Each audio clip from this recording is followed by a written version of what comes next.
శ్రీ శివానంద గురుభ్యో నమ. శ్రీ ఆంజనేయ పరబ్రహ్మణే నమ. ఆత్మబంధువులు ఆత్మస్వరూపులైన అందరికీ నమస్కారం. ఓం నమో భగవతే శ్రీ శివానందాయ. శ్రీ నిసర్గదత్త మహారాజు వారి పాదాలకు ప్రణమిల్లుతూ వారిచే అనుగ్రహించబడిన నిసర్గదత్త మహారాజు వారి ధ్యాననాలు అనే పుస్తకంలో నుంచి 117వ చాప్టర్ చెప్పుకుంటున్నాం. ఇది పెద్దది కొద్దిగా.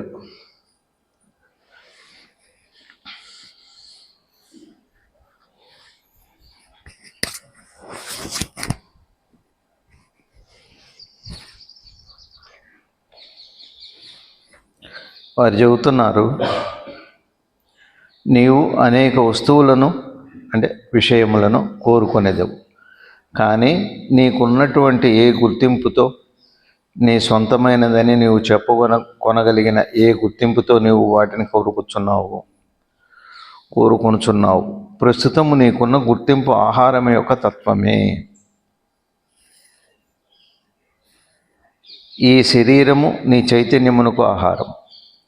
నీ చైతన్యం వలననే నీవు ఈ విస్తారమైన ప్రపంచం యొక్క అనుభవం పొందుతున్నావు. ఇది ఎంతకాలం పాటు నీతో ఉండును?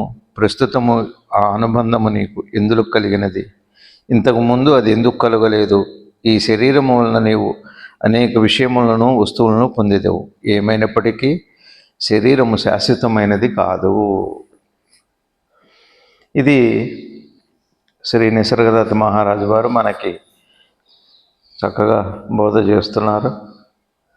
మామూలు మాటలే, ఎప్పుడు వినే మాటలే వినపడతాయి, కానీ ప్రతి మాటలో ఒక కొత్తదనం ఉంటుంది. ఎంతో లోతైన గంభీరమైన బోధ మనకి జ్ఞానులు అందిస్తారు. ఇక్కడ ఏం చెబుతున్నారంటే, నీవు అనేక వస్తువులను కోరుకునేదవు అంటే విషయాలు, కానీ నీకున్నటువంటి ఏ గుర్తింపుతో నీ సొంతమైనది అని నీవు చెప్పుకొనగలిగిన ఏ గుర్తింపుతో నీవు వాటిని కోరుకొనుచున్నావు. ఇక్కడ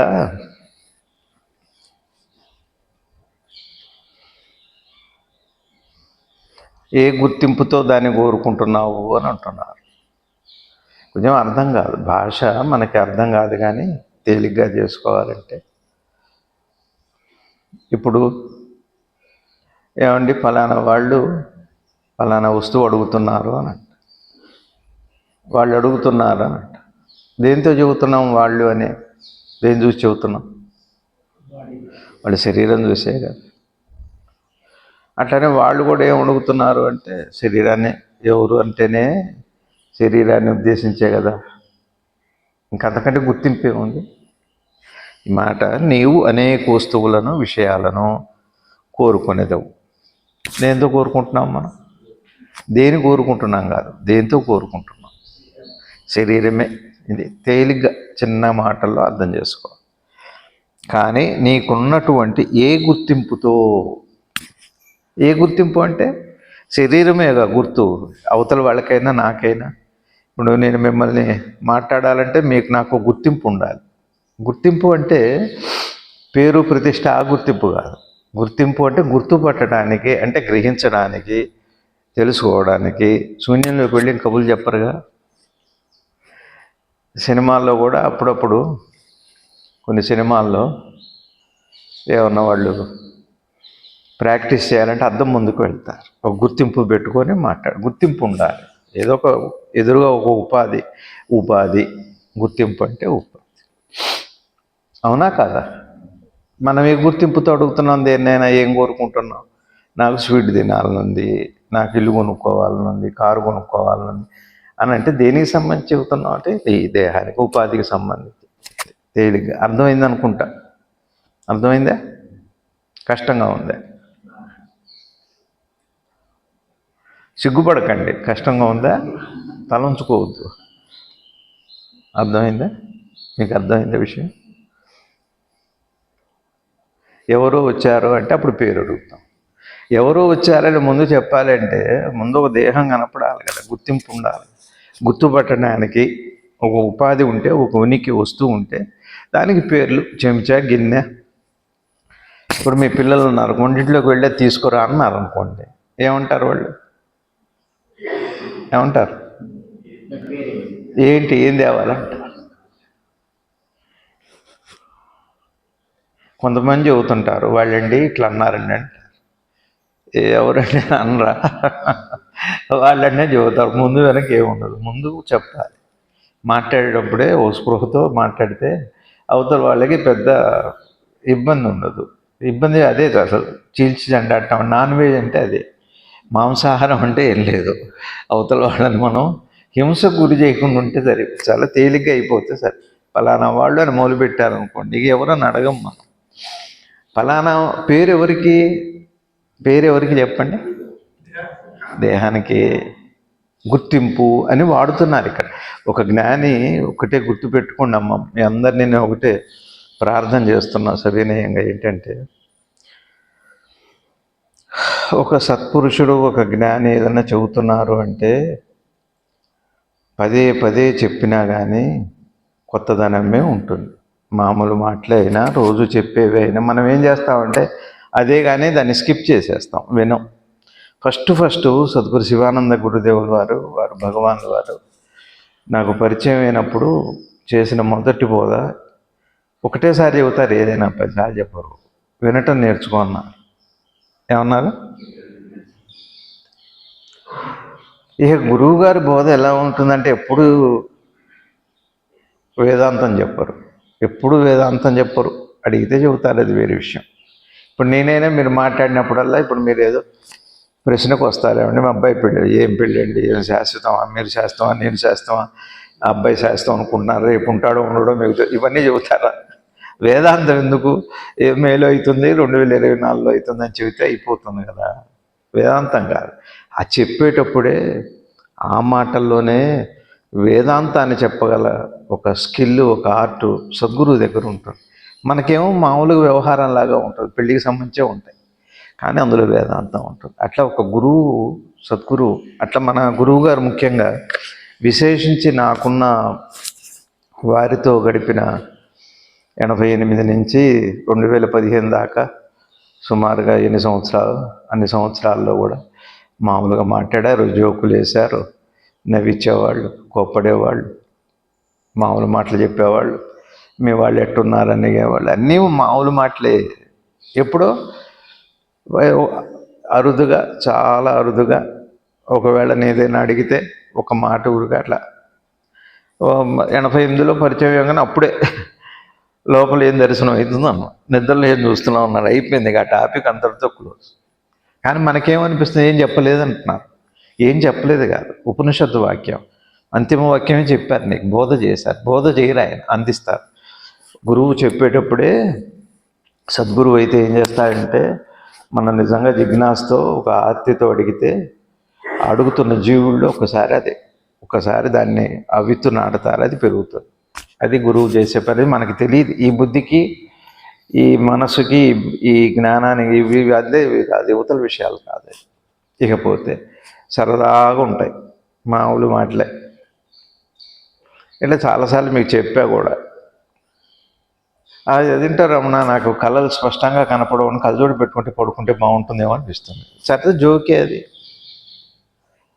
కానీ ఆలోచిస్తే అందులో ఎంతో వేదాంతం ఉంటుంది. అట్లా ఉంటాయి వారి. అందుకనే ఒక గురువు ఏదన్నా ఒక చిన్నది చెప్పిందే మామూలు మాటలైనా, మహావాక్యాలేమో మనకి మామూలు మాటలుగా ఉంటాయి, మామూలు మాటలేమో మహావాక్యాలుగా అనిపించవు, కానీ వారికి అన్నీ ఒకటే, మహావాక్యాలే. గురువు ఏది మాట్లాడినా, కోపంతో అరిచినా, తిట్టినా, ఒకవేళ అది వేదాంతమైన మామూలు మాటలైనా, ఒక్క మాట సద్గురు వారు జిన్నూరు నాన్నగారు అనేవారు, తాలు మాటలు రావు అని. అది జిల్లేళ్ళ ముళ్ళమ్మది కూడా అంటారు, అది తోలు శరీరం కాదు, తాలు మాట రావటానికి.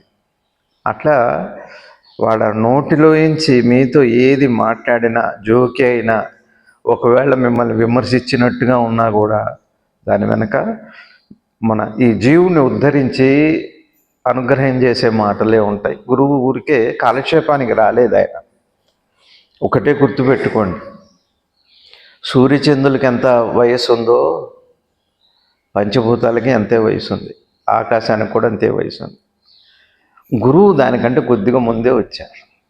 గురువు అనేవాడు అవతారం ఎట్లాంటిది అంటే, సృష్టికి పూర్వమే గురుతత్వం ఉంది.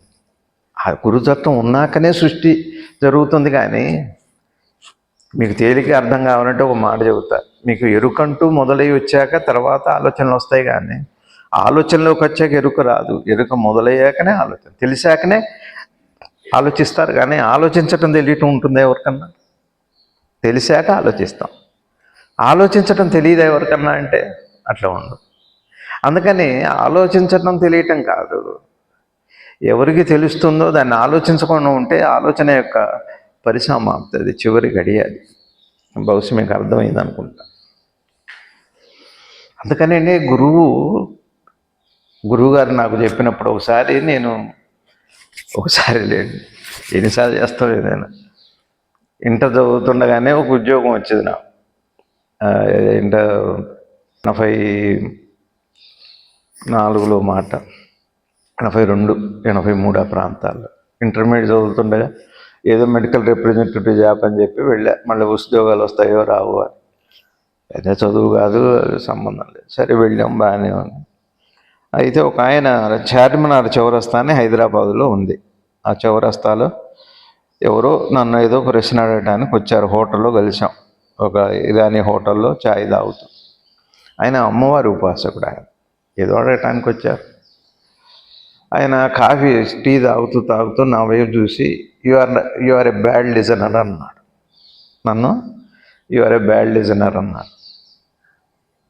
అంటే నాకేమో పెద్ద ఇంగ్లీష్ తెలియదు. నేను అనుకున్నా ఏంటో అంత చెడ్డ మాటలు ఏమి వింటలేదు, అంత సంపర్కం అట్లా ఏం లేదని నా దృష్టి అట్లా. చెప్పింది వెంటనే నేర్చుకొని అదే మాట గురువుగారు 88లో చెప్తారు.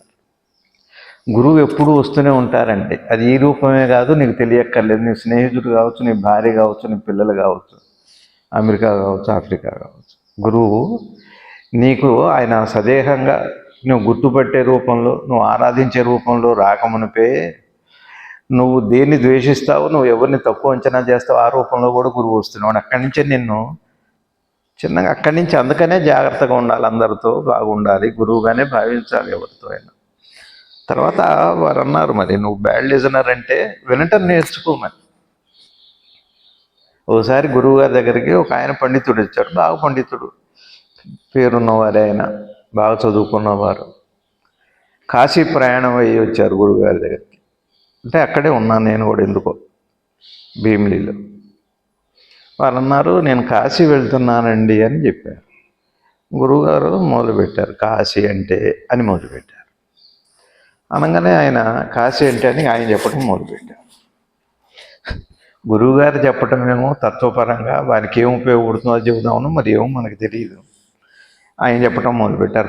పండితుడు కదా, గురువుగారు ఏమీ చేయలేదండి. మొత్తం ఆయన 40 నిమిషాలు, గంట పైన మాట్లాడారు. బయట వెయిట్ చేస్తున్నారు, అదంతా మామూలే. గంట సేపు విన్నారు గురువుగారు. అంతా అయిపోయాక సరే, అంత ప్రసాదం ఏదో గౌరవంగానే వచ్చారులేండి, అది వేరే విషయం. సరే, ఏది ఇచ్చారు. గురువుగారు ఏదైనా చెప్పేటప్పుడు ఒకసారి అడ్డు వెళ్తే ఇంక చెప్పరు, ఇంకా చెప్పరు.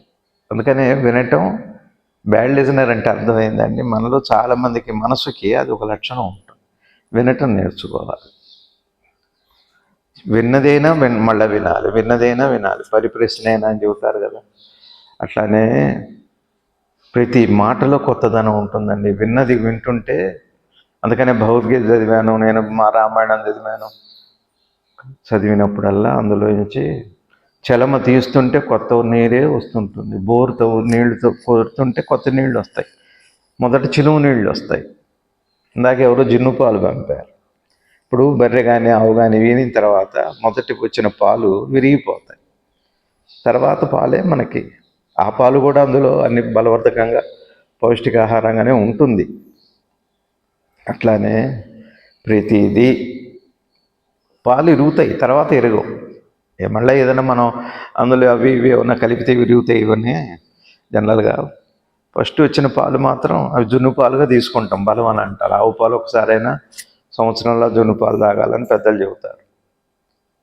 అట్లానే మనం పుట్టుకలతోనే జ్ఞానులమేం కాగానే అందుకని పెద్ద పెద్ద మాటలు ఉపయోగించకూడదు. ఉంటే వినటం నేర్చుకుంటే బాగుంటుంది.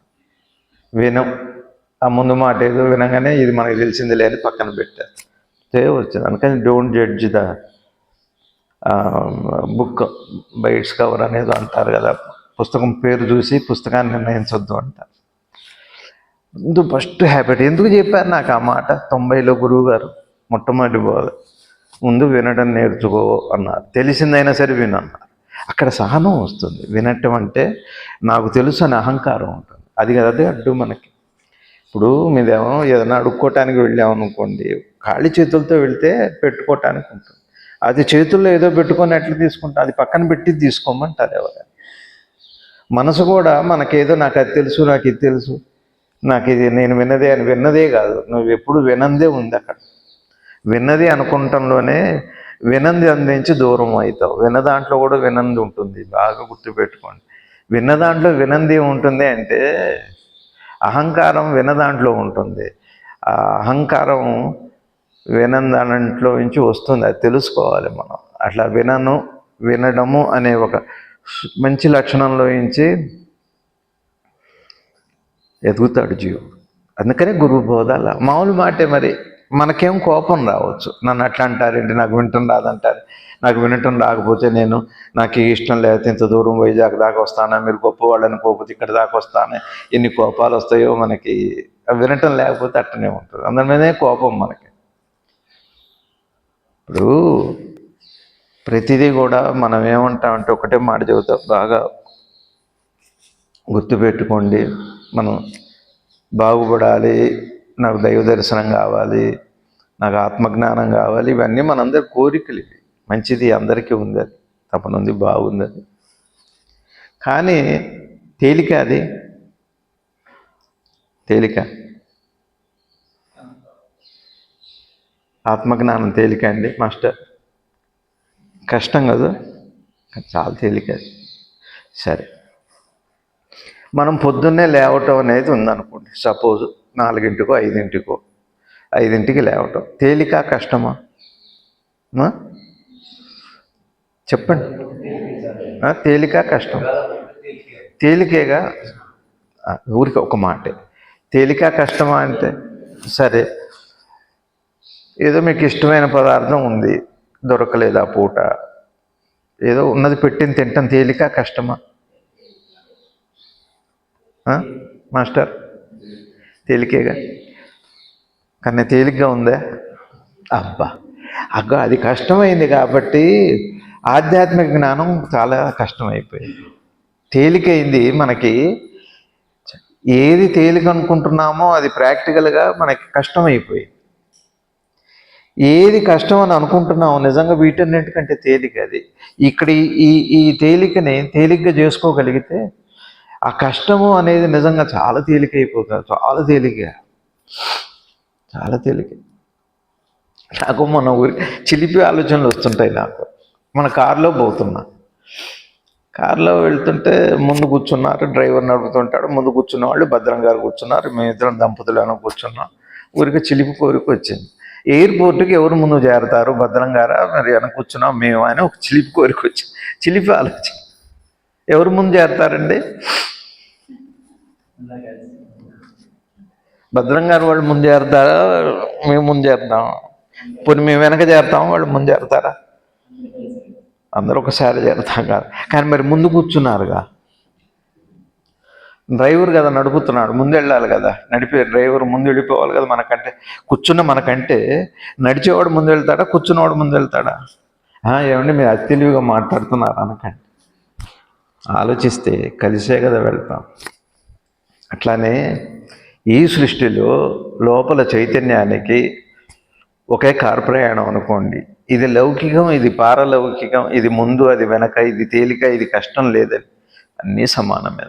అర్థం చేసుకుంటే ఒక కారులో, ఒక రైల్లో ప్రయాణికుల్లాగా ముందు వెనక ఏముండదు. సరే, ఒక రైల్లో వెళ్ళాం, 30 పెట్టెలు ఉన్నాయి. ముందు పెట్టి ఎక్కడికో చివరికి వెళ్ళింది.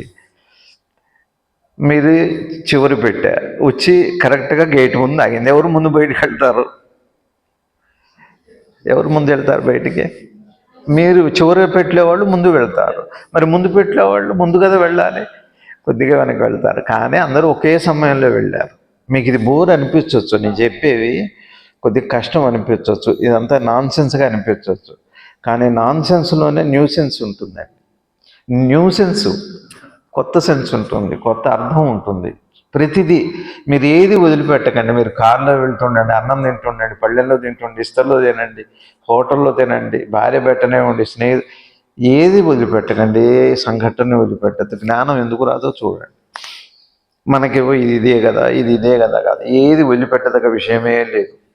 మీకు అర్థమవుతుందా అండి? చైతన్యం అనే బండిలో, ఆ ప్రయాణంలో ఇది ఆధ్యాత్మికం, ఇది లౌకికం, ఇది కష్టం, ఇది తేలిక. మీకు అర్థమవుతుందండి? ఒక మాట చెబుతాను నేను. ఆదివారం ఎన్నింటికి లేస్తాం మనం జనరల్గా? మామూలుగా చెప్పండి, రొటీన్ లైఫ్లో ఆదివారం కొద్దిగా ఆలస్యంగా లేస్తాం. ఏమండి మాస్టర్? కొద్ది ఆలస్యం రోజు రెగ్యులర్ టైం కంటే. కానీ మిగిలిన రోజులు ఆఫీస్ పనో, వంట పనో, ఆ పనో, ఈ పనో ఏదో నిమ్మలంగా చేసుకుందాంలేని ఆదివారం లేటుగా లేస్తాం. ఇందులో కష్టం మరి మిగిలిన 6 రోజులు ఒక ఆలస్యంగా ఆదివారం లేవటం పెద్ద కష్టం కాదు కదా. ఆదివారం ఒక అరగంట, గంటలు లేవటం కష్టమా తేలిక?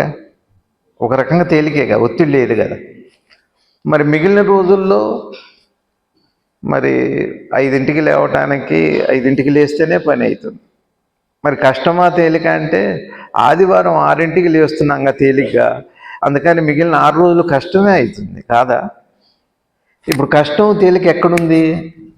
ఆదివారం 5ంటి బదులు 6ంటికి లేస్తున్నాం చూసారా, నిమ్మళంగా లేద్దామని. ఇది 6 రోజులు కష్టాన్ని తయారు చేసింది. ఇది చూడట్లేం మనం. నిజంగా ఆదివారం కూడా 5ంటికే లేవటం అలవాటు చేస్తే మిగిలిన 5 రోజులు కూడా తేలికైపోతాయి.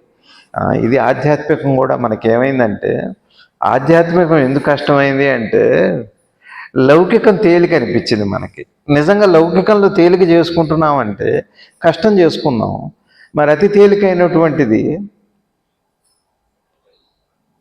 తేలికైన ఆధ్యాత్మికం కష్టం ఎందుకైంది అంటే, ఈ తేలికని కష్టం చేసాం, కష్టాన్ని తేలిక చేస్తున్నాం. ఇదంతా భావనలో ఉంది, అలవాట్లలో ఉంది. ఎప్పుడూ ఒకటే టైం. ఇది ఇవాళ నాకు పని ఉందని, నాకు పని లేదని, లేకపోతే నాకు అది ఉందని, నాకు ఇది ఉందని అట్లా కాదు. ఒక సిస్టమ్ అలవాటు చేస్తే మనసుకి 2 సమం అయితే ఆదివారమును మిగిలిన వారాలన్నీ సమం అయిపోతాయి. ఆదివారము దేనికి? ఆదివారము ఆది అంటే మొదలు. దేనికి మొదలది? నీ బద్ధకానికి, నీ నీ బద్ధకానికి, నీ సుఖానికి, నీ ఆలోచనలకి, నీ ఇష్టాలకి మొదలు పడ్డ బీజం పడ్డదే ఆదివారం. ఇంకైతే మిగిలిన వారాలన్నీ అందులో ఏం చూస్తున్నవి. రైలు బండికి మొదటి ఇంజిన్ బండిలాగా ఉంది. ఆదివారం నాడు మనం కరెక్ట్గా ఉన్నాం అనుకోండి, అన్ని వారాలు సెట్ అయిపోతాయి. ఇప్పుడు ఆదివారం అనే ప్రత్యేకమైన ఆది అనేది ఉండదు, అంతం అనేది కూడా లేదు. కాలంలో ఒకటి అయిపోతుంది. అర్థమవుతుందండి? గురువుగారు ఎప్పుడు అలానే ఉన్నారు, అనారోగ్యంలో అలానే ఉన్నారు, ఆరోగ్యంలో అలానే. ఇవాళ బాగలేదని 8ంటికి లేవలేదు, బాగున్నానని 3ంటికి లేవలేదు. బాగుంది కానీ ఎక్కువ తినలేదు, బాగలేదని తక్కువ తినలేదు. ఎప్పుడు ఒకటి. అది ఇవ్వండి నిత్యోపాసి, అది నిత్యయోగము. కష్టమా తేలిక చెప్పండి? కష్టమా తేలిక అంటే ఇప్పుడు ఇదంతా తేలికగానే ఉంది. ఆధ్యాత్మికం కష్టం. అబ్బో భౌతికత చాలా కష్టం. జిడ్డు కృష్ణమూర్తి గారి కష్టం, నిసర్గదత్త మహారాజు కష్టం, అద్వైతం కష్టం, ద్వైతం కష్టం, అన్నీ కష్టమే. ఏ తేలిక అంటే ఇది చాలా తేలిక. సిగరెట్ తాగటం నేర్చుకోవటం చాలా తేలిక, వదిలిపెట్టడం మరి కష్టమే. ఎందుకు ఇదంతా చెబుతున్నారు అంటే, ఇప్పుడు మన గుర్తింపు ఏమిటి? మనం ఇవన్నీ దేంతో కోరుకుంటున్నాం? మనం ఇదేగా గుర్తింపు. ఇప్పుడు మనం దేని గుర్తుపడదామని మన ప్రయత్నం? ఆత్మను గుర్తుపట్టాలని ప్రయత్నం, నేనెవరో నాకు తెలియాలని ప్రయత్నం. ఒక మాట చెబుతున్నానండి,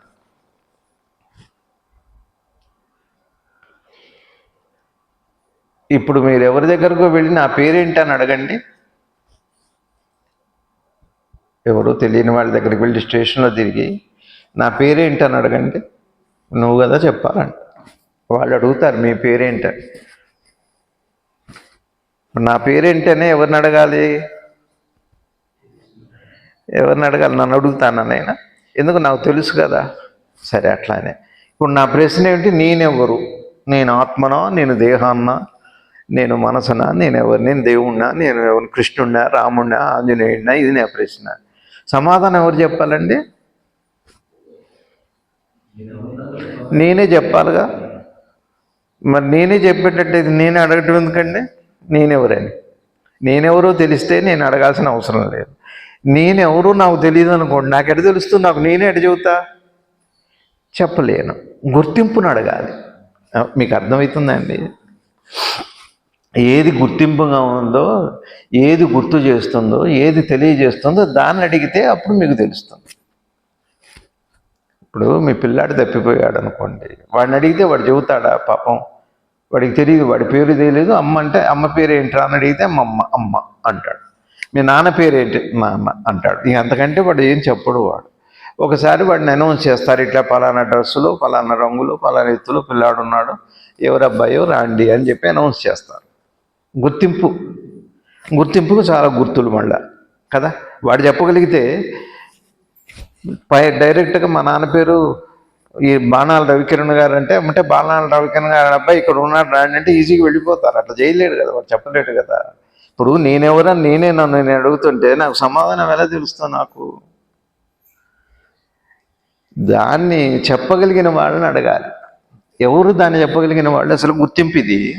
ఇప్పుడు నేను ఇది అనుకుంటున్నా, నేను దేహమనే అనుకోనే నేనెవరని ప్రశ్నిస్తున్నా. సమాధానం ఏమొస్తున్నా? దేహమనే చెబుతాను. మీకు తెలిసిన పేరు మీరు చెబుతారు, మీకు తెలియని మీరు ఇప్పుడు వాడే మీ అమ్మ పేరేంటి?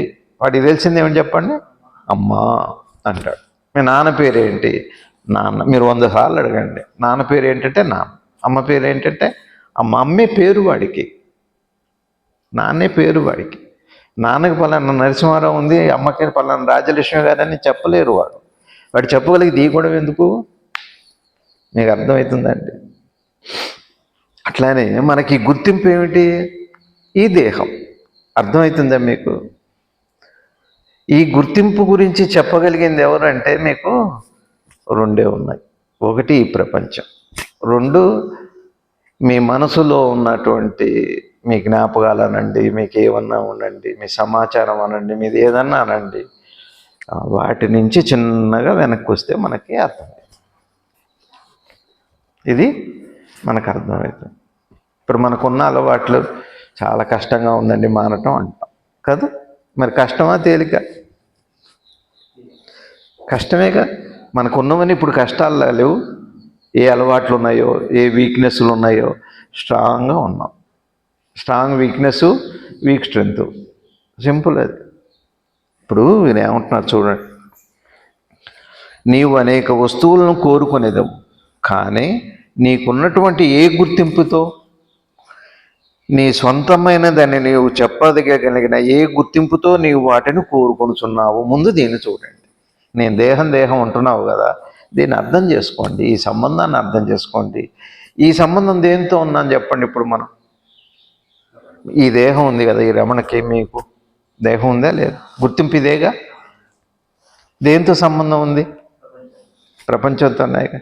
అమ్మ నాన్నతో, స్నేహితులతో, సమాజంతో, ఈ ప్రపంచంతో ఉంది కదా. ఉందా లేదా? ఇట్లా అర్థం చేసుకోవాలి. ఉందా? నీ సొంతమైనదని నీవు చెప్పుకోదగిన ఏ గుర్తింపుతో నీవు వాటిని కోరుకొనుచున్నావు అంటే ఈ దేహము. క్లియర్గా ఉంది కదా. ఈ భాష అర్థమైందా మీకు? ప్రస్తుతము నీకున్న గుర్తింపు ఆహారము యొక్క తత్వమే. ఇప్పుడు మనకు ఆహారం దేనికి చెప్పండి? ఆహారం ఏంటంటే బతకటానికి ఆహారం, జీవించటానికి ఆహారం.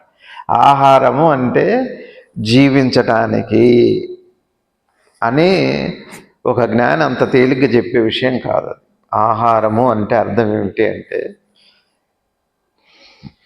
ఆహారము అంటే నిలబడటానికి ఆధారమైనదే అని మనకి తెలుస్తుంది. అంతేకాకుండా ఆహారము అంటే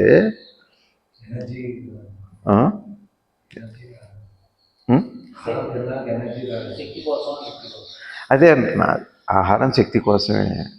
ఆహారము అన్నం తిన్నా పాలు తాగినా ఏదైనా శక్తి కోసమే కదా. శక్తి వల్ల ఏమవుతుంది? జీవించటం అంటే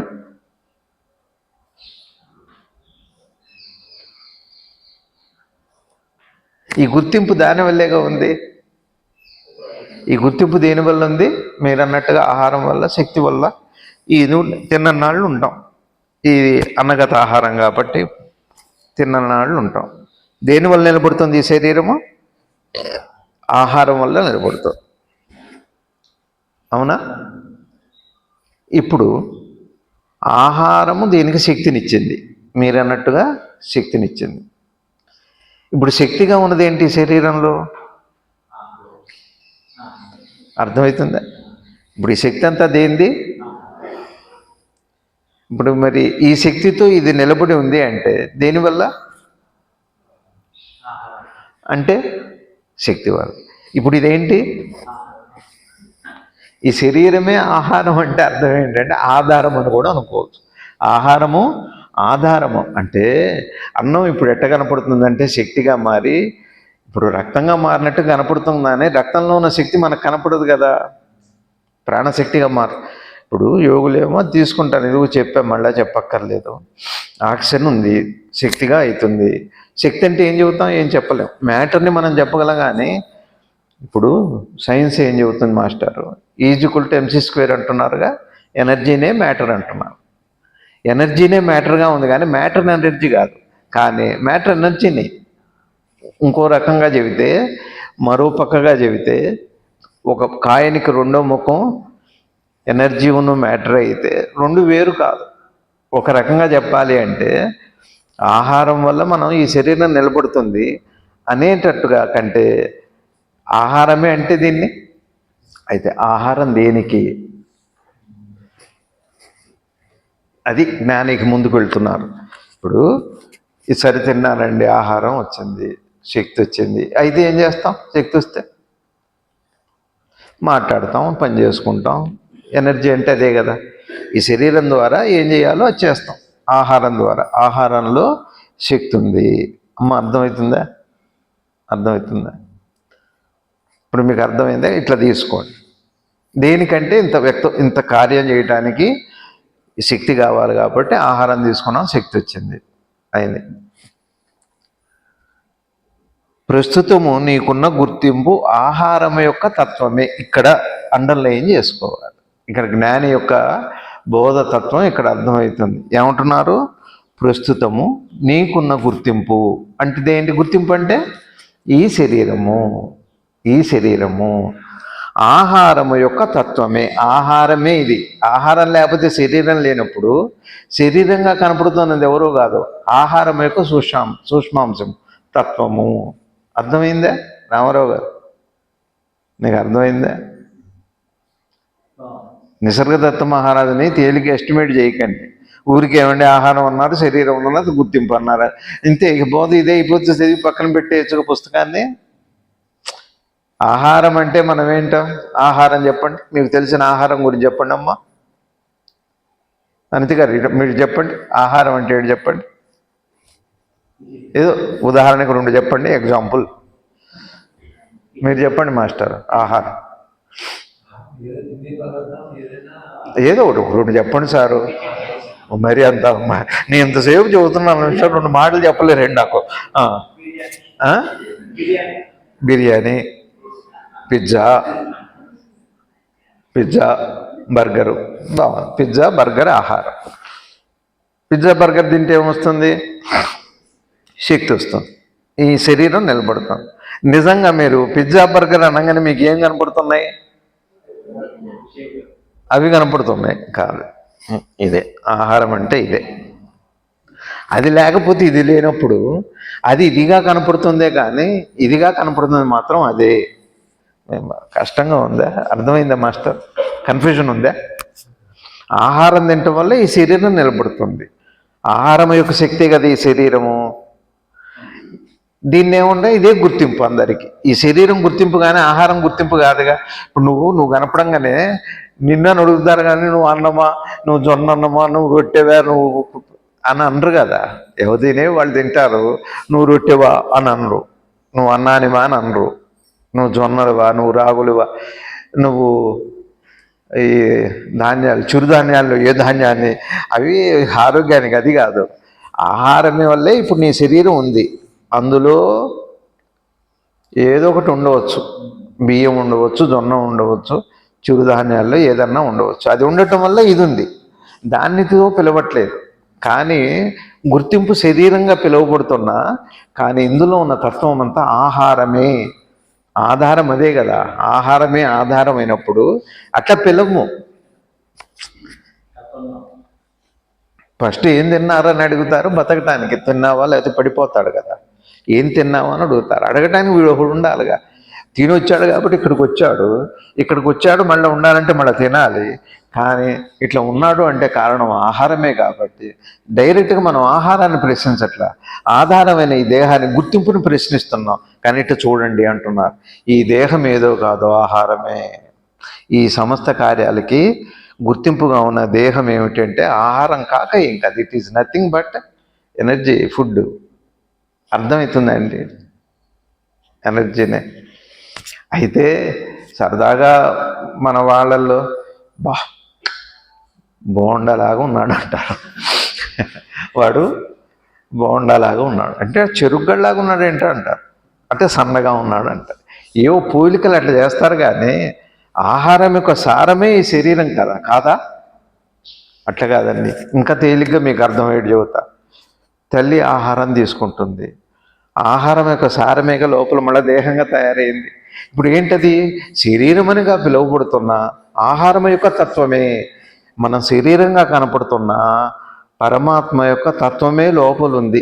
శరీరం ఎట్లా ఆహార తత్వము, నీ మనసు, నీ లోపల ఉన్న ప్రాణము, ఇదంతా పరమాత్మ యొక్క తత్వము.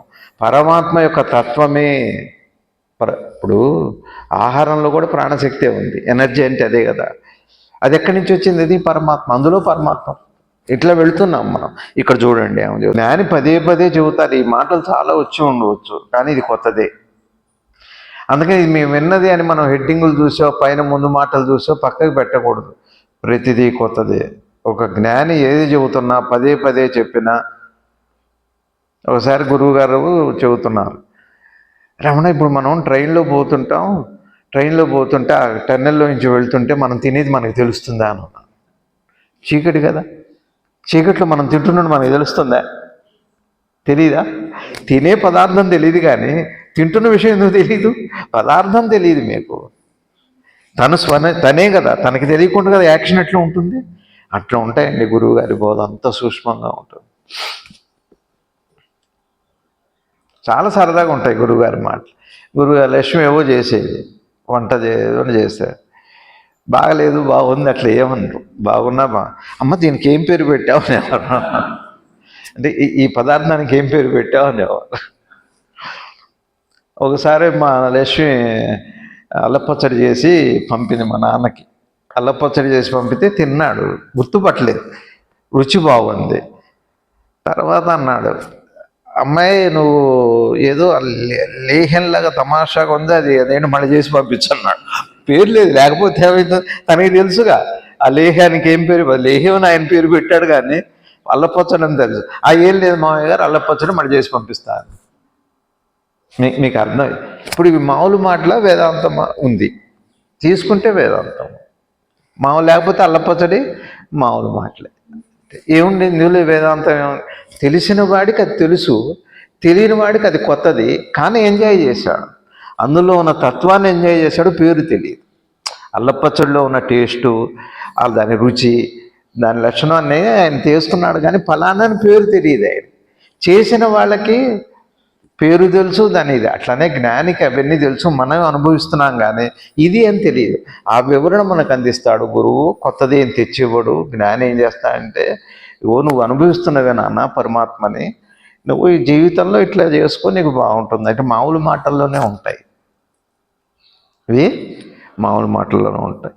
ఇక చూడండి ఏమంటున్నారు, ప్రస్తుతము నీకున్న గుర్తింపు ఆహారము యొక్క అంటే ఒక మాటలో ఏం చెబుతున్నారంటే, నీ శరీరం ఆహారం కాక మరేది కాదు, కాదా? సరే, ఇప్పుడు మనకి జబ్బు వచ్చింది, షుగర్ వస్తుంది, ఇవాళన్న జబ్బులన్నీ డాక్టర్ దగ్గరికి వెళ్తే ఏం చెబుతున్నారండి? లైఫ్ స్టైల్ డిజార్డర్ అంటున్నాం. నీ ఆహారం వల్లే నీకు జబ్బు అంటున్నా. ఇప్పుడు జబ్బు ఏంటి? సపోజ్ మీరు ఏం చేశారు, ఆహారం బాగా స్వీట్స్ తిన్నారు, ఎక్కువ తీపి పదార్థం తింటే ప్యాంక్రియాసిస్ ప్లీహం దెబ్బతింటుంది, ఎక్కువ ఉప్పు తింటే కిడ్నీ దెబ్బతింటుంది. ఏం చెబుతాడు? కిడ్నీ బాగు చేసుకోండి అని చెప్పడు. మనకు తెలియదు ఆ విషయం. కిడ్నీ అంటే తెలియదు, కిడ్నీ అంటే మనకి తెలియదు. డాక్టర్ ఏం చెబుతాడంటే ఉప్పు తగ్గించండి, మీ ఆరోగ్యం బాగైంది. చాలదా మనకి? చాలు. ఉప్పు తగ్గించగానే ఆటోమేటిక్గా కిడ్నీ. ఇప్పుడు ఆహారము ఈ ఉప్పుకి కిడ్నీకి సంబంధం ఉందా లేదా? కిడ్నీ ఏదో కాదు, ఉప్పే కిడ్నీ. అవే మళ్ళా సాల్ట్స్ అంటారుగా, హోమియోపతిలో 12 టిష్యూ సాల్ట్స్ అని ఒక ఆయన కనుక్కున్నారు. శరీరం అంతా కూడా అనేక లవణ పదార్థాలతో, అనేక మూలకాలతో ఉండే శరీరమే. సైన్స్ అంతా, ఇంగ్లీష్ అలోపతి వైద్యం అంతా కూడా మొత్తం కెమికలే. బాడీ అంతా కూడా మనం నవ్వినా, మనం ఏడ్చినా, మనం బాధపడ్డా, డిప్రెషన్ వచ్చినా, నిద్ర వచ్చినా మొత్తం కెమికల్ రియాక్షన్సే, మొత్తం కెమికల్సే లోపల.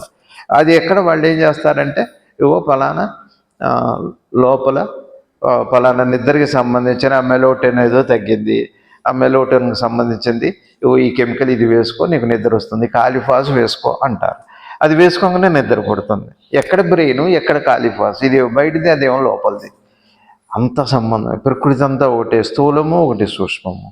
ఇదే యోగము. యోగము అంటే విడివిడిగా కనపడుతున్న కలిసి ఉన్న ఏక పదార్థం. యోగము అంటే విడివిడిగా కనపడుతున్న కలిసి ఉన్న ఏక పదార్థం, విడివిడిగా విడిపోయి కనపడుతున్న ఏక పదార్థం. మాస్టర్, అర్థమవుతుందా మీకు? మీకు ఏదో బాడీలో సాల్ట్ తగ్గింది, ఈ సాల్ట్ తీసుకోండి మీకు తగ్గుతుంది అంటే, అది లేకపోతే ఇది ఎక్కడ తగ్గుతుంది? సబ్స్టిట్యూట్ ఇస్తున్నారు కదా.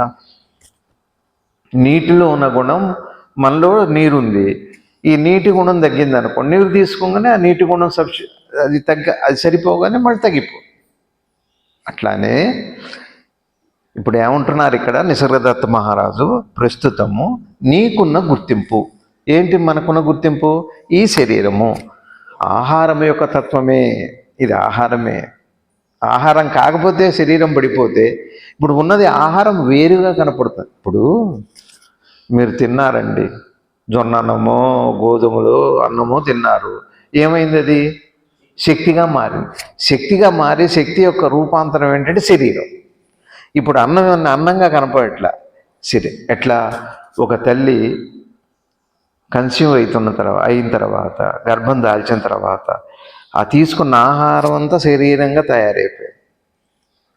అందుకనే ఆయుర్వేదం చెబుతుంది, తల్లిదండ్రుల నుంచి ప్రకృతి, ఆ తర్వాత మన జీవన వ్యవహారాల వల్ల వికృతి, అందులో మార్పులు, సమతుల్యం దెబ్బతిని జబ్బులు వస్తున్నాయి. అది ఆయుర్వేదం చెబుతుంది.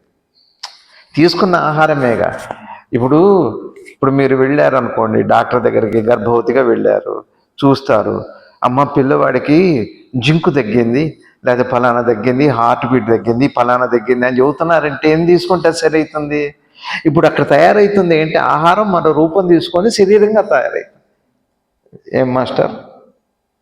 ఆహారం రూపాంతరమే ఈ శరీరం. ఇట్లా అర్థం చేసుకోవాలండి. ఇక్కడ వీరు అనేది అదే, ప్రస్తుతము నీకున్న గుర్తింపు అంటే ఈ శరీరము ఆహారం యొక్క తత్వమే. అంటే ఆహారం అని చెప్పరు. నువ్వు ఆహారం, నువ్వు అన్నానివి, నువ్వు జొన్న అన్నానివి, నువ్వు గోధుమలు అని అంటే కుదరదు. శరీరము అని దాని వివరణ ఇస్తున్నారు, అంటే విచారణ చేస్తున్నారు. ఇట్లా మనం ఆహార తత్వమే అని అర్థమైతే ఇంకా మనం ముందుకు వెళ్ళటానికి అవకాశం ఉంది. ఇక్కడ చూడండి, ఈ శరీరము నీ చైతన్యమునకు ఆహారం. సరే,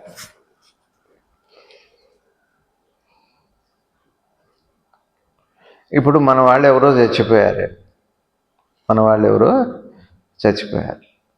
జనరల్గా మనకున్న నమ్మకాల్లో అడుగుతాం, ఎట్లున్నారు, బాగున్నారండి, వాళ్ళు ఏమైనా చెప్పారా, వాళ్ళకి ఏమైనా కోరికలు ఉన్నాయా?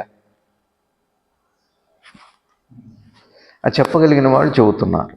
అట్లా ఏవో ఈ మధ్య చాలా రీసెర్చ్లు చేసి ఆత్మలతో మాట్లాడేవో ఉన్నాయి. సరే, నమ్మకపోవటం వదిలిపెట్టండి. ఆ శరీరం, ఆ మనసు ఏమనుకుంటుందో మనకు తెలియదుగా.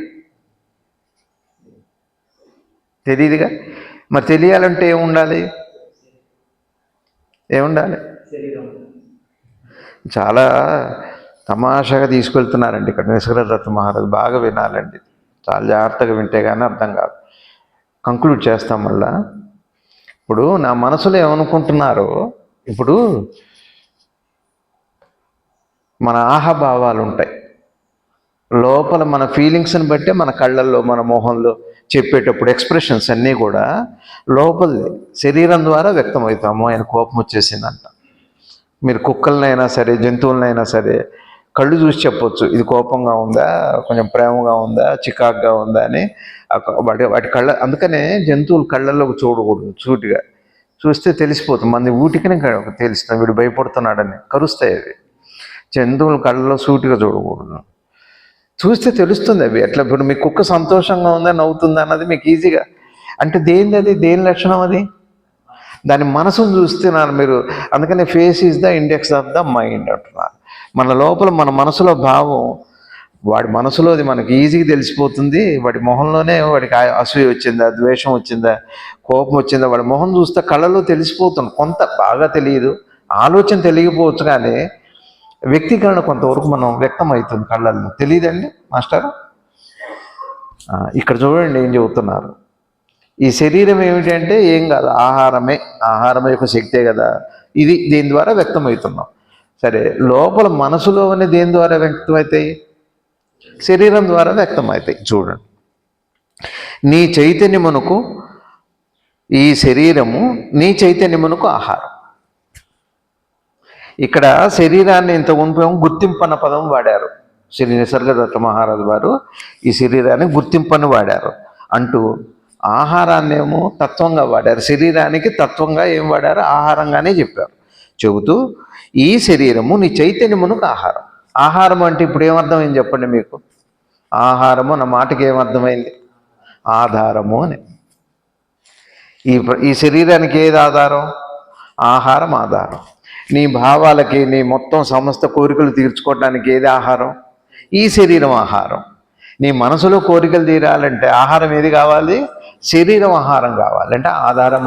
ఆహారం అంటే తినేదే అనకండి, ఆధారమైంది, అత్యవసరమైంది, ముఖ్యమైంది అన్నదాన్ని ఇక్కడ ఆహారం అన్న పదంలో వాడారు. ఏం మాస్టర్ మీకు అర్థమవుతుందా? మీకు అర్థమైందా? ఆధారము అంటే ఒకటి మాట చెబుతుంది. మీ కళ్ళజోడు పెట్టుకున్నారుగా, ఓ లేకపోతే ఏమవుతుంది? చదవలేరుగా. ఈ కళ్ళకి ఆహారం అనమాట, ఈ కళ్ళద్దాలు. ఆహారం అంటే అట్లా తీసుకోండి. ఆహారం అంటే ఆధారము అని. అదే ఇది. ఇప్పుడు కళ్ళగా ఏది ఉంది? కళ్ళుగా ఉన్నాయా?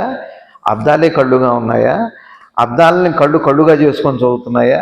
కళ్ళని అద్దాలు కళ్ళుగా చేసుకొని అద్దాలే చదువుతున్నాయా? అద్దాలని కళ్ళు చేసుకున్నాయా? అద్దాలని కళ్ళుగా చేసుకున్నాయా? అద్దాలని వాడుకుంటున్నాయి. ఆధారమే ఆహారం. ఇప్పుడు ఈ కళ్ళకి ఏది? కళ్ళజోడు ఆహారం. అట్లానే చైతన్యానికి ఆహారం ఏంటి? శరీరం. శరీరానికి ఆహారం ఏంటి?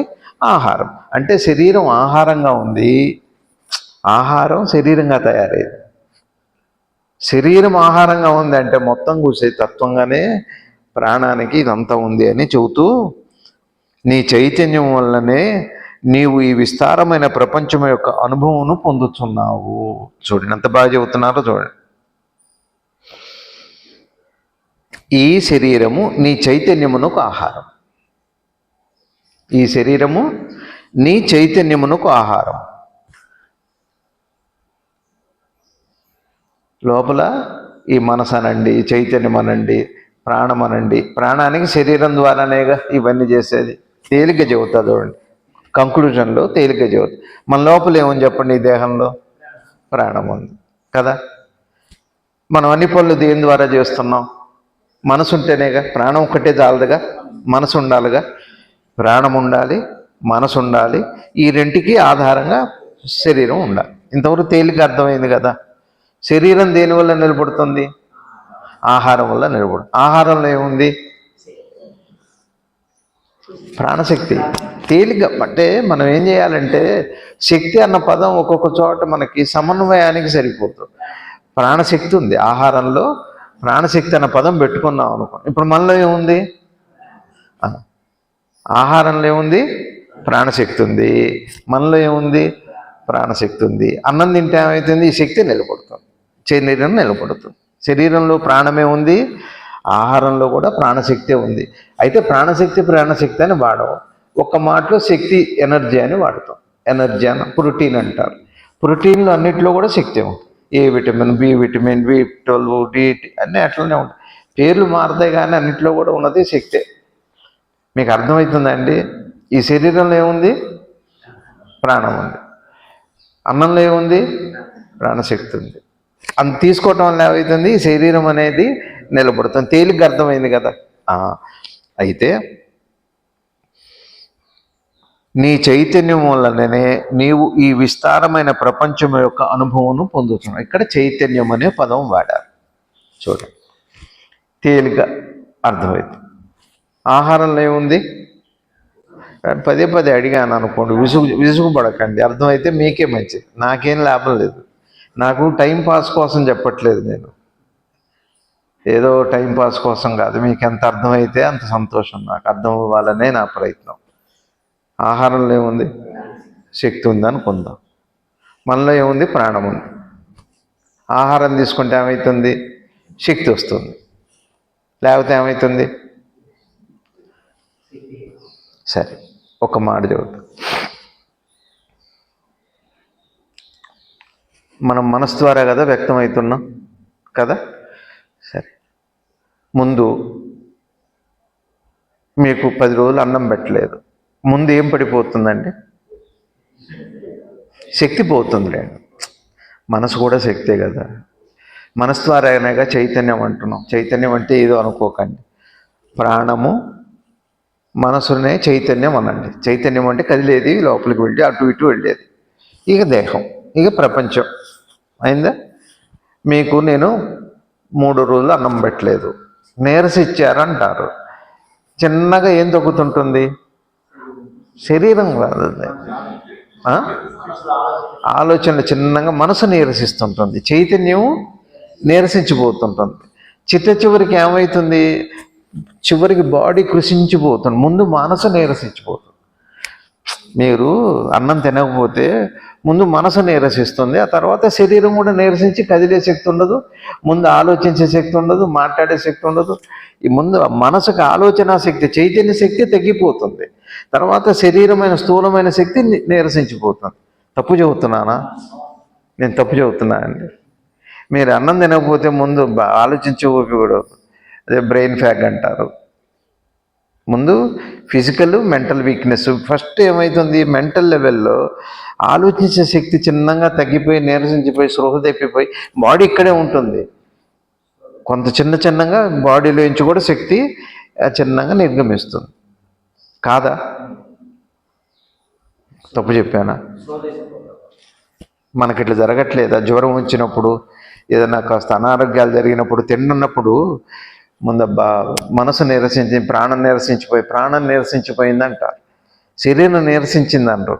ఏంటో ప్రాణం నీరసించిపోయినట్టుగా, ఆలోచన సాగట్లేదు, కాస్త ముందు అది ఇవ్వండి అంటారు. అందుకని ఇప్పుడు చూడండి, శరీరం అట్టనే ఉంటుంది. కాస్త హైపోగ్లైస్మియా కానీ, అంటే షుగర్ డౌన్ అయిపోయినా, లేకపోతే బీపీ బాగా ఎక్కువ, షుగర్ డౌన్ అయిపోయి నీరసించి ముందు మాట పడిపోతావు, చెమటలు పడిపో. అప్పుడు ఫస్ట్ ఏం చేస్తారంటే కాస్త ఉప్పు నీళ్ళు, పందారు నీళ్ళు కల్పిస్తే ముందుకు స్పృహలోకి వస్తాడు, చైతన్యవంతం అవ్వాలి. అది కూడా ఫస్ట్. ఆ తర్వాత ఇక లేచి నడవటం అన్న తర్వాత. ముందు ఈ శరీరాన్ని నడిపే శక్తి చైతన్యమే కదా, అది మనసే కదా. అది నీరసిస్తుందా ఆహారం లేకపోతే? ఒప్పుకుంటారా మీరు? ఇందులో పెద్ద గంభీరత ఏం లేదుగా. ఇక్కడ చూడండి, నీ చైతన్యము, ఈ శరీరము నీ చైతన్యమునకు ఆహారం. అంటే అర్థం ఏంటి? నీ మనసులో ఏదన్నా ఏ పని చేయాలన్నా ఈ శరీరం ఉండాలి. ఇది అర్థమైంది. నీ చైతన్యము వల్లనే ఈ విస్తారమైన ప్రపంచం యొక్క అనుభవం పొందుతున్నావు. దేనివల్ల పొందుతున్నావు అంటే మనసు వల్ల. అంటే చైతన్యం అంటే మనసు అన్న వేరు అనుకోవద్దు. ఒక్కొక్క చోట ఒక్కొక్క పదం వాడతారు. మనం పదాల వల్ల మనం విడిపోకూడదు. మనసే చైతన్యం. చైతన్యం అంటే కదిలేది అదే, ఆలోచించేది అదే, అన్ని పనులు శరీరం ద్వారా చేయించుకుంటుంది కాబట్టి చైతన్యం. చైతన్య ప్రభు అదే. దేనివల్ల నిలబడుతుంది? మనసు కూడా, ఆహారం కూడా. ఆహారం వల్ల. ఆహారం యొక్క సారమే మనసు చెప్పారు. ఇంతకుముందు కూడా ఆహారమే మనసుగా తయారవుతుంది. అందుకని చెప్పారు కదా మనకి వేదాల్లో, పెద్దలు ఏం చెప్పారు ఆయుర్వేదంలో కూడా, తీసుకున్న ఆహారంలో ఆహారం యొక్క సూక్ష్మాంశమే మనసుగా తయారవుతుంది. చైతన్యంగా తయారయ్యేదేంటి? స్థూలమైంది కొంతేమో శక్తిగా శరీరానికి, కొంత మనసుగా తయారవుతుంది. శరీరంగా పోషకాలుగా ఉంటుంది, మనసుగా తయారవుతుంటుంది. మొత్తంగా తయారైతే ఎవరు? ఆహారమే. దీన్నే ఇక్కడ ఏం చెబుతున్నారు శ్రీ నిసర్గదత్త మహారాజు,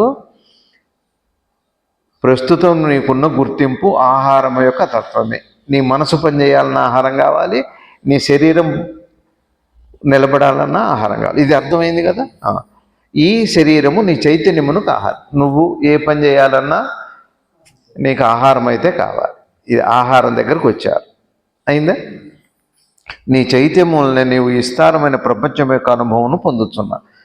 ఆహారం తీసుకున్నంతసేపు మనసు చైతన్యవంతమై పుష్టిగా ఉన్నంతకాలం అన్ని పనులు చేసుకొని అన్ని కోరికలు చేస్తున్నాం, అన్ని కార్యాలు చేస్తున్నాం, అయిపోయింది. ఇది ఎంతకాలం పాటు నీలో ఉండును? ప్రస్తుతం ఈ అనుబంధము నీకు ఎందువల్ల కలిగినది? ఇక్కడ ప్రశ్నిస్తున్నారు. మళ్ళీ మనకు అర్థమైందో అర్థం కాలేదో అని నిసర్గదత్త మహారాజు ఏం చేస్తున్నారంటే, ఇది ఎంతకాలం పాటు నీతో ఉండే, ఇక ప్రశ్నించుకో. ఎంతకాలం ఉంటుంది చెప్పండి. ఇప్పుడు మనకి ఒక సామెత ఉంది, ఈ భూమి మీద నూకలు ఉన్నంతకాలం ఉంటారు. భూమి మీద నూకలు ఎంతకాలం ఉంటాయో తెలియగా, మనం ఉన్నంతకాలం నూకలు తింటాం, నూకలు తిన్నంతకాలం మనం ఉంటాం. కానీ ముందు పోయేదైతే మనమే. సరే, అంటే ఇది ఈ ప్రశ్నిస్తున్నారు. ఇది ఎంతకాలం పాటు ఉన్న ఏది ఈ గుర్తింపు. ఇక ఆహారం తీసుకోండి. మనకి ఏం చేశారంటే చక్కగా తీసుకెళ్తున్నారు. తింటే ఉంటామండి, ఉన్నంతకాలం తింటాం. ఇది ఒక మాట. ఇవాళ బోధలో ఫస్ట్ సూత్రం ఏంటి? తింటే ఉంటాం, ఉన్నంతకాలం తిన్నంతకాలము ఉంటాం, తినకపోతే పోతాం. ఈ సూత్రం అర్థమైందా?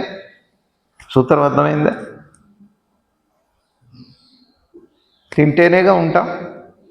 ఈ మొత్తం సారాంశం అన్నమాట. తింటే ఉంటాం, ఉన్నంతకాలం కూడా తింటాం, తినకపోతే ఉన్నాం కదా. తిన్నంతకాలము ఉంటాం. సరే, తిన్నంతకాలము ఉంటామా? ఇది రెండో ప్రశ్న. వేయండి. తిన్నంతకాలము, ఉన్నంతకాలం తింటే ఉంటాం, ఉన్నంతకాలం తినాలి. తిన్నంతకాలం ఉంటావా? ప్రశ్న వేయండి. తిన్నంతకాలము ఉంటా. తినాలని ఉంటుంది, మనకి ఉండాలనే ఉంటుంది, కానీ ఉంటామా? ఇది అడుగుతున్నారు. శ్రీ నిసర్గదత్త మహారాజు ఏమంటున్నారు? ఇది ఎంతకాలము నీతో ఉండును? ఏది ఈ గుర్తింపు ఉందా? తాతలు పోయారు, ముత్తాతలు పోయారు, మహారాజులు పోయారు, చక్రవర్తులు పోయారు, దేశాధినేతలు పోయారు. ఈ మధ్యకాలంలోనే మహాత్మా గాంధీ గారు పోయారు, పండిట్ జవహర్లాల్ నెహ్రూ గారు పోయారు. మీరు ఎవరన్నా గొప్పవాడు అనుకోండి, టాటా గారు పోయారు, రతన్ టాటా గారు పోయారు. మనం కూడా టాటా చెప్పాల్సింది, అది వేరే విషయం. ఇక్కడ ఏమంటున్నారంటే, ఈ శరీరం ఉండాలంటే తింటావు, ఆహారమే ఈ శరీరము, మనసు పనిచేయాలన్నా బాగానే ఉంది. ఇక్కడి నుంచి తత్వంలోకి వెళ్ళి కానీ సరే ఎంతకాలం ఉంటుందో చూడు, ప్రశ్నించుకోవాలి. ఊరికి మొహమాట పడద్దు. ఎందుకంటారు ఎవరైనా, నేను ఎప్పుడేం పోయేవాడినేరా, మీ కాళ్ళ మీద మీరు నిలబడి, పిల్లలకి అంటూ వేదాంతం చెబుతూనే ఉంటారు. ఎంతాళ్ళు మేము ఉంటాం, ఎన్నాళ్ళు మీకు ఉంటాం, మీ కాళ్ళ మీద మీరు నిలబడాలి, ఎవరి కాళ్ళ మీద వాళ్ళు నిలబడాలి, మీరు సంపాదించుకోవాలి, చదువుకోవాలి, బాగుపడాలి. పిల్లలు చెబుతూనే ఉన్నాం వేదాంతం. ఈ ప్రశ్నించడమే ఒక రకంగా. ఎవరు అందరికి పోయేవాళ్ళు మీద. ఇప్పుడు తండ్రి దగ్గరికి వెళ్తాడు, నాన్న బాధగా ఉంది నాన్న, నువ్వు పోతున్నావు అంటే, అప్పుడే పోతున్నావు అని బాధగా ఉంది నాన్న, పోయేవాళ్ళమే గారా, అందరం పోయేవాళ్ళంగా అంటంలోనే నువ్వు పోయేవాడు అని చెబుతున్నాడు తండ్రి కూడా కొడుక్కి. కాదా అని డైరెక్ట్గా చెప్పవచ్చు, నువ్వు పోతావులే నా తర్వాత, ఏం పర్లేదు బాధపడక, అట్లేం చెప్పడు. కానీ అందరం పోయేవాళ్ళమే కానీ అన్నంటే అడుగుతున్నా, బాధపడుతున్నా కొడుకు కూడా పోయేవాడనే కదా, వేదాంతమే కదా. వేదాంతం డైరెక్ట్గా ఏం చెప్పక్కర్లే, ఇండైరెక్ట్గా చెప్పినా కూడా అదే నీకు అర్థమవుతుందండి. తినండి, మనం తింటేనే ఉంటామని తెలుసు, తింటూ ఉంటామని తెలుసు, కానీ ఎంత తిన్నా ఎంతకాలం తిన్నా ఉండటం మాత్రం సాధ్యం కాదు, పోయేవాళ్ళమే. ఇక్కడ చూడండి, శ్రీ నిసర్గదత్త మహారాజు, ఇది ఎంతకాలం పాటు నీతో ఉండను? ఏది ఈ గుర్తింపు. తింటే ఉంటామన్న విషయం తెలిసి తింటూ ఉంటామంటే ఎక్కడో చోట నూకలు జిల్లాకి వెళ్ళిపోవాల్సింది. నౌకలు వాడికి ఈ భూమి మీద నౌకలు చెల్లినవి.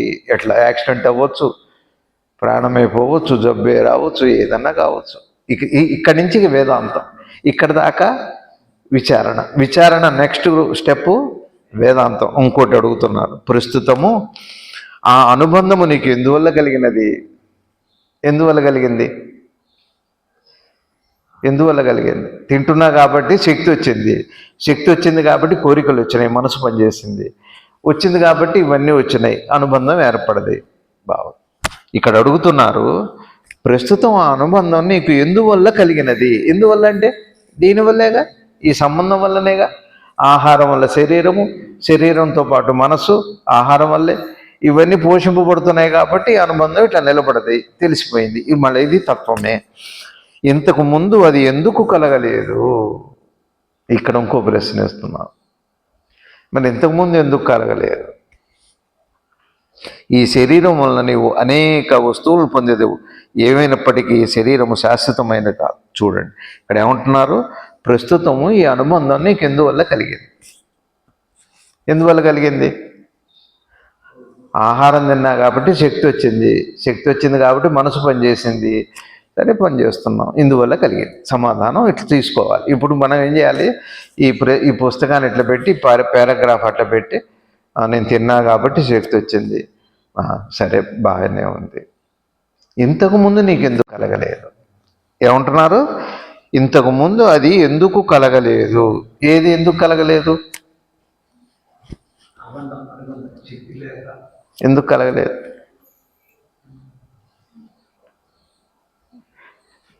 సరే, మనం ఉన్నామా ఇప్పుడు? ఎన్నేళ్ళు ఉంటాయి మనందరికీ? ఉన్నన్నేళ్ళు ఉంటాయి. నాకున్నాయి, మీకున్నాయి. అందరికీ ఒకటే వయసు లేదు కదా. ఒకసారి చిన్నతనంలోకి వెళ్ళండి, అప్పుడు అక్కడ చంటిపిల్ల ఉంది, 3 ఏళ్ళు 2 ఏళ్ళు ఉన్నాయి. ఒకసారి వెనక్కి వెళ్ళండి, మీ చిన్నతనంలో ఉన్నారా లేరా? ఉన్నామా లేమా? ఉన్నాగా. అప్పుడు ఆహారం ఉందా లేదా? తినేగా ఇంతవాళ్ళం అయ్యాం. నువ్వు ఇంతవాళ్ళం ఎట్లయ్యావు? తిని ఇంతవాళ్ళం అయ్యాం. బాగుంది. ఇంకా కొంచెం ముందుకు వెళ్ళండి, చంటిపిల్లలుగా ఉన్నారా లేరా? మర్చిపోలేదుగా, గుర్తులేదు కానీ మర్చిపోలేదుగా. ఇంకా కొంచెం ముందుకు వెళ్ళండి, ఇంకా కడుపులోకి వెళ్ళండి, అమ్మ కడుపులోకి. ఉన్నామా లేవా? అమ్మ కడుపులో తెలియదు, ఎట్లా ఉన్నామో తెలియదు, మన రంగు తెలియదు, మన రూపం తెలియదు, మనకి పేరు లేదు, మన మగ ఆడో తెలియదు. అమ్మ కడుపులో ఉన్నామో నాన్న కడుపులో ఉన్నామో తెలియదు, అమ్మ కడుపులో ఉన్నాంగా. ఇంకా కొంచెం ముందుకు వెళ్ళండి, పిండానికి కొంచెం ముందు వెళ్ళండి, అప్పుడు ఉందా ఇదంతా? ఇవన్నీ ఇప్పుడు పెరుగుతూ వచ్చినాయి. ఆహారంతో పాటుగా అలా అలా అలా ఇట్లా విచారణ చేయాలి తల్లి కడుపులోకి. ఇట్లా కొంతమంది ఏం చేస్తారంటే, అట్లా జ్ఞాపకాన్ని అట్లా లోపలికి తీసుకెళ్ళి తల్లి గర్భంలో శిశువు ఆ లోపల పిండానికంటే ముందు ఇంకా అట్లా వెళితే చైతన్యం ఉంటుందిగా, గర్జన్మలు కూడా తెలుస్తాయి. అట్లా గర్జన్మలు తెలుసుకునే విధానం అదొకటి, అది చెబుతారు. సరే, అది మనకు అక్కర్లేదు కానీ ఈ జన్మ గురించి ముందు తేలితే గత జన్మ సంగతి తర్వాత చూద్దాం. అది తెలిసిన మహానుభావులు ఉన్నారు, మనకి తెలియదు. అది కొంతమంది చెబుతారు 12,000 సంవత్సరాలు 1000 సంవత్సరాలు కూడా చెప్పగలిగిన వాళ్ళు ఉన్నారంటారు, అది మనకి తెలియదు. మీరు ఇట్లా లోపలికి వెళితే మీరు ఉన్నారా లేరా? ఎప్పుడున్నారు? పిండంగా ఉన్నప్పుడు ఉన్నారుగా, శిశువుగా ఉన్నప్పుడు ఉన్నారు, ఇప్పుడు ఉన్నారు. కడుపులో పిండంగా ఉన్నప్పుడు ఉన్నారుగా, పిండానికి ముందు కూడా ఉన్నారా లేరా? ఉండకపోతే ఎట్లా వస్తారు ఇక్కడికి? పిండంలో కూడా మీరు లేకపోతే, పిండానికి పూర్వం కూడా లేకపోతే, పిండంలోకి వచ్చి పిండం ద్వారా యువతలకు వచ్చారు. అన్నంలోకి వచ్చి ముందు అండాశయంలోకి తండ్రి వీర్యపు చుక్కల్లో వేసి తండ్రి గర్భంలో కొన్నాళ్ళు ఉంటారంటారు పెద్దలు. తండ్రి గర్భంలోకి ఎట్లా వెళ్ళారో తెలుసా? అన్నం మెతుకు ద్వారా. అందుకనే యాత్రలు చేయటప్పుడు, యాత్రలకు వెళ్ళినప్పుడట ఆ గంగా స్నానం చేసి ఆ నీళ్ళ ద్వారా ఆహారం ఆ అన్నం మెతుకులు ఎక్కడో ఒక అన్నం మెతుకులు ఆ జీవుడు అన్నం మెతుకు ద్వారా వస్తాడు అని మనం అన్నం మెతుకు ద్వారా వెళ్తాం. అన్నం మెతుకు ద్వారా ఎవరి దగ్గరికి వెళ్తాం? వీరి రూపంలో తండ్రి గర్భంలోకి వెళ్ళి అక్కడ కొన్నాళ్ళు ఉండి తల్లి అండాశయంలోకి వెళ్ళి అండంగా, అందుకే ఎగ్స్ అంటారు. ఎగ్స్ అంటారుగా, ఎగ్గులు ఏర్పడట్లేదండి, ఎండోమెట్రియాటిక్ వీళ్ళకి ఆడవాళ్ళకి ఆ ప్రాబ్లం ఉంటే, యూట్రస్లో ప్రాబ్లం ఉంటే అండోత్పత్తి అవన్నీ జరిగితే పిండోత్పత్తి జరగదు. అంతా చిత్రమే అదంతా. సరే, తల్లి గర్భంలో అన్నంలో కూడా అండంగా ఉన్నారు. అన్నంలో కూడా మీరు ఉండకపోతే అన్నంలో ఇంచేగా మీరు వచ్చారు, ప్రాసెసేగా ఇదంతా. అసలు లేకపోతే రారు కదా. లేకపోతే ఒట్టి స్టిల్ బోర్న్, ఏదో ఒక ఒట్టి ముద్ద, శరీరపు మాంసం ముద్ద వస్తుంది. నువ్వు ఉండవు, నువ్వు అందులో కలిపి ఉన్నావంటే పూర్వం కూడా ఉన్నావు. అట్లా నువ్వు అండంగా కూడా ఏర్పడక మునుపు, అందుకనే జిల్లేడు ముళ్ళమ్మ చెబుతారు, నీదే కులము వీరి కులమే నాది అని. అందరి కులము వీరి కులమే. ఏ పేరు లేదు, ఏ మతము లేదు, ఏ కులము లేదు, ఏ లింగము లేదు, ఏ రూపము లేదు, ఏ నామము లేదు. అదే నాది, అదే నేను. అప్పుడు ఉన్నా నేను. అట్లా చిన్నంగా విచారణ చేసుకుంటూ లోపలికి వెళితే స్వరూప దర్శనం ఇప్పుడే అవుతుంది. స్వరూప జ్ఞానము అంటారు. స్వరూపము అంటే జ్ఞానమే అని. ఇదేమో స్థూల దేహం, అది సూక్ష్మ కారణదేహం. అది మీకు ప్రాసెస్ అర్థమైందండి. ఇప్పుడు మీరు పిండంలో ఉన్నప్పుడు ఉన్నారా లేరా? కడుపులో ఉన్నారా? అంటే ఉన్నారుగా అప్పుడు. మరి పిండానికి పూర్వం ఉండాలిగా మీరు. ఉన్నారు. మరి ఎప్పుడంతా ఇదంతా ఉందా? ఈ గుర్తింపు ఉందా? ఏ గుర్తింపు ఉంది? పోనీ రమణన్న గుర్తింపు ఉందా? పోనీ బ్రాహ్మణో, పోనీ పలానా కులవని ఉందా?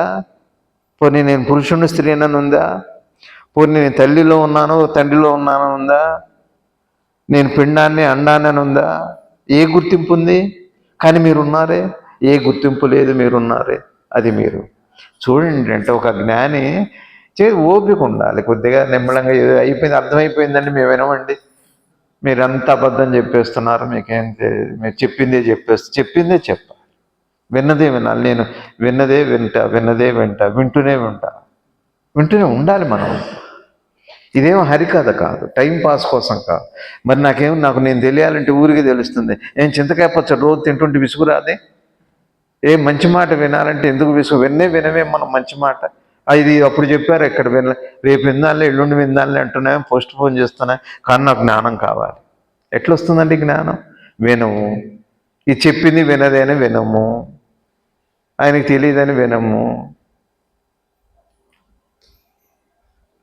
మీ పేరేంటి? ఏమని పిలుస్తారు మిమ్మల్ని?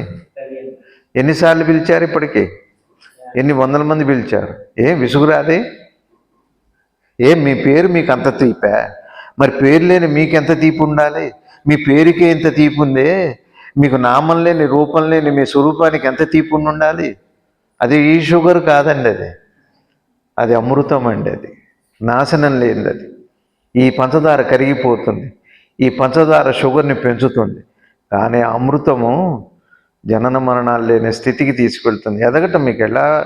తిన్నాను కాబట్టి ఉన్నాను, ఉన్నంతకాలం తింటాను, తిన్నంతకాలం ఉంటాను. అట్లా అనుకున్నంతకాలం ఉంటానంటే ఉండను, వెళ్ళిపోతాను. ఇక్కడి నుంచి ప్రశ్నించండి. సరే ఉన్నాను, ఈ గుర్తింపు ఈ రమణకి ఇప్పుడు ఉంది. చూడండి, ఈ శరీరం వలన నీవు అనేక విషయాలు, వస్తువులు పొందేదావు. ఏమైనప్పటికీ ఈ శరీరము శాశ్వతమైనది. అది ఇక్కడ మీకు అప్పచెప్పారు, ఇక మీ ఇష్టం. ఏమంటున్నారు ఇప్పుడు? ఈ గుర్తింపు ఈ రమణ అంటున్నారు. నేను బాగుంది, ఈ శరీరమే వల్లేగా రమణ అంటున్నారు మీరు. ఈ రమణతో మాట్లాడుతున్నారు, ఈ శరీరం వల్లేగా. ఇది దేని వల్ల ఉందంటే ఆహారం వల్ల ఉంది. నేను మీతో మాట్లాడుతున్నట్టు నేను తిన్న ఆహారం వల్ల నాకు శక్తిగా ఉంది. బాగుంది. తింటే శక్తి, తింటేనే వినే శక్తి, మాట్లాడే శక్తి, చేసే శక్తి. ఇంతవరకు బాగుంది. కానీ ఈ గుర్తింపు ఎప్పుడు ఆరంభమైంది? ఇప్పుడు ప్రశ్నించుకో. ఎప్పుడు ఆరంభమైంది? అయితే కూర్చున్నాను, పడుకోండి హాయిగా, చక్కగా మంచం మీద పడుకోండి, ఒక తోటలోకి వెళ్ళండి, ఒక చెట్టు కింద కూర్చోండి. సరే, ఇప్పుడు ఉన్నా నేను, చిన్నప్పుడు ఉన్నా, ఇంకా ఉన్నా, తల్లి గర్భంలో ఉన్నా, ఇంకా తల్లి గర్భంలో పిండంగా ఉన్నా, పిండానికి ముందు అండంగా ఉన్నా, అండానికి ముందు కూడా నేనున్నా. అప్పుడు ఈ గుర్తింపు ఉందా? అన్నం అని అన్నారు కదా, తర్వాత పిండము అన్నారు కదా. పిండము అంటే శిశువు అంటే ఒకటే పదమా? ఏమ్మా, పిండము శిశువు అంటే ఒకటేనా? ఇంకా పిండానికి రూపం ఏర్పడలేదే, అయినా నేనున్నానే. ఈ గుర్తింపు లేదే, ఈ రూపం లేదే. అప్పుడు ఇప్పుడు ఈ రమణ అనే రూపము పిండంగా ఉన్నప్పుడు లేదు. పిండానికి పూర్వం అండంగా అసలు గుర్తుపట్టే అవకాశమే లేదు. పిండంగా కూడా ముక్కు, మొహం, కాళ్ళు, చేతులు, గూళ్ళు 6 నెలల్లో కదా. మరి ఈ గుర్తింపు అప్పుడు లేదే. ఈ గుర్తింపు ఎప్పటి నుంచి వచ్చింది? ఇలా వెళ్ళండి, పడుకొని ఆలోచించండి. ఒక నామస్మరణ కంటే కూడా గొప్పదండి విచారణ. ఒక నామస్మరణ. మీరు శివుడుగా మారుతున్నారు.